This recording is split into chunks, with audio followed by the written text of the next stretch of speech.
Thank you. Well, I realized as I was thinking about what I was going to say to you today that although I run a skincare business, I'm actually not going to talk to you about our skincare products. So for the sake of me not getting in too much trouble with my team, I would like to say at the top, AlumierMD makes great skincare products.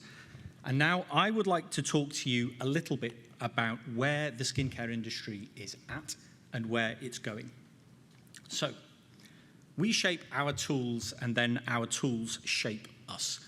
Marshall McLuhan wrote that about 60 years ago, and I don't think he was talking about the skincare sector. However, I do believe it describes exactly where this industry finds itself right now, because the world has changed. Consumer behavior has crossed a threshold that it isn't coming back from. Convenience has become the expectation, immediacy has become the standard, and the attention economy has turned every moment of consideration into a competition. And in many ways, the aesthetics sector, although it didn't create this shift, it has inherited it. And it's allowed some of the transactional habits of other consumer-based industries to colonize what is fundamentally something different. Because aesthetics is not a pure retail play. Aesthetics is a hybrid consumer healthcare model. And when you run a healthcare model on retail economics, I believe that something quietly just breaks. Now, as digital has scaled, skincare brands have faced the choice.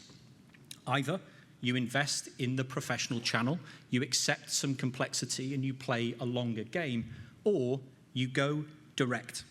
Now, the digitization of consumers made that attractive. The rapid development of e-commerce made it possible. And then the quarterly earnings pressure of businesses made it almost inevitable. So not out of malice, but out of incentive, the shift happened. So I want to describe a pattern that I suspect many people in this room will feel is familiar. A skincare brand launches as professional only. So clinicians adopt it, they educate their patients around it, and they build trust in it. And then after a couple of years, the growth curve just begins to flatten a little bit. So the conversation turns to unlocking the next phase of growth.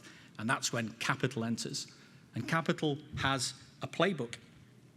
Now, all of a sudden, the brick and mortar professional model starts to look like a growth constraint. Margins become the priority, and investment life cycles start to put a time pressure on the growth curve.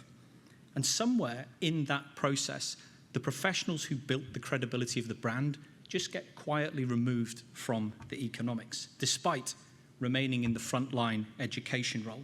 Now, the brand has a very reasonable explanation for this, of course. We're building consumer awareness, we're bringing more patients to your door.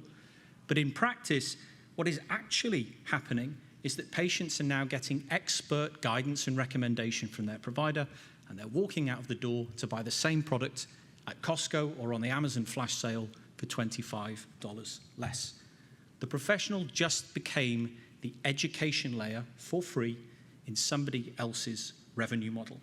Meanwhile, the brand gets to continue to wear a badge of clinical credibility, but without really paying the ticket price. And I get asked fairly regularly, when is AlumierMD going to do the same thing? And my answer is always the same. Why would we need to go D to C when we've built the infrastructure to take every clinic and med spa in this country directly to the consumer? Now, as a society, we have become very good at distributing information. We heard some of this earlier on today. What we're not so good at is distributing the understanding that makes that information useful.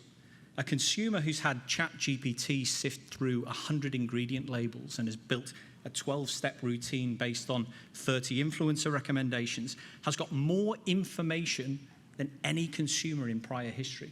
But what they don't have is context or guidance. So look at what's happening at both ends of the authority spectrum right now. Open your social feeds and you will see influencers trying to talk like dermatologists and dermatologists trying to look like influencers. Both of them are converging towards this sort of soupy middle ground, compressing context, reducing information, optimizing for clicks and likes and eyeballs. And in that collision, the consumer loses the one thing that neither of those can manufacture: genuine, credible, contextualized guidance. So the problem isn't how we reach consumers, it's about what happens when we reach them. Now, over a 2-year period, an AlumierMD partner practice was analysed where just under 40% of their patient base was registered to AlumierMD Connect, a digital system that connects the practitioner and the patient and records every transaction associated with that practice. Over that 2-year period, connected patients recorded 5 transactions per year on average. The broader consumer base, just 2. Now, those connected patients were almost certainly not buying more skincare, but what they were doing was having their transactions remain visible, connected to professional guidance, and associated with the practice. The other patients were probably buying just as much product, but occasionally at a drugstore, a retailer, or online. Nobody knows where, and nobody knows what. And that's precisely the point. Now, my final slide. The received wisdom has always been that professional skincare brands have a growth ceiling. There are a finite number of professional relationships available and a limited number of geographies that a brand can scale into. But that ceiling wasn't built in to professional skin health. I believe that we built that ceiling by not being brave enough to imagine a different architecture. And if that's true, then the honest question for all skincare manufacturers should be, if we actually believe what it says on our About Us pages about our desire to ultimately achieve good skin health outcomes, then why aren't we investing more in directly supporting the professional community and rewarding them while building growth around guidance and continuity? Because the demand exists, the behavior already exists, but what hasn't existed until now is the architecture that holds all of that together.